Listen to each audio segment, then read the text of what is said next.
Nearly 20 million Americans suffer from clinical depression, but what exactly is clinical depression? Most people know what depression is. Almost everyone suffers from occasional depression with symptoms like sadness, pessimism, and low energy. It is only when depression lasts 2 weeks or more that it becomes a clinical disorder, at which point it is called major depression. It is important to understand that when someone has depression, there are actual physical changes in the structure of the brain, as well as reduced levels of important chemicals called neurotransmitters. Neurotransmitters are chemical messengers that allow communication between nerves, but they're also important for mood regulation. People suffering from depression typically have reduced levels of neurotransmitters, especially serotonin. Lower levels of serotonin lead to mood destabilization and depression. People suffering from depression can also have related changes in their brain structure.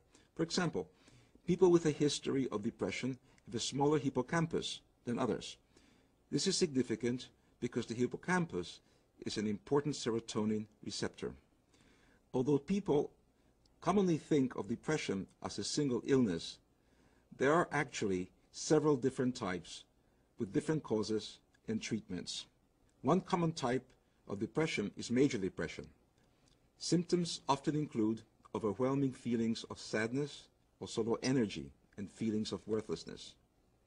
Another kind of depression, dysthymia, is a prolonged chronic condition with less severe symptoms than those of major depression. Although milder in nature, dysthymia does tend to last 2 years or longer.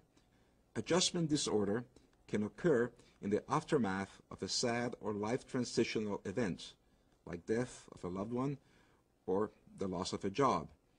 A period of unhappiness is normal, but if the depressed feelings continue for several months, then a diagnosis of adjustment disorder may be appropriate. One other common kind of depression is seasonal affective disorder, a pattern of depression related to a lack of exposure to sunlight. Typically, SAD sufferers notice symptoms during winter when days are shortest. However, they can often be helped with a light box that replaces lost sunlight. Good treatments exist for most kinds of depression, but self-diagnosis is tricky. If you think you're suffering from depression, the first step towards feeling better is to see a doctor. Want to learn more? Check out other videos and sources on this site for more information.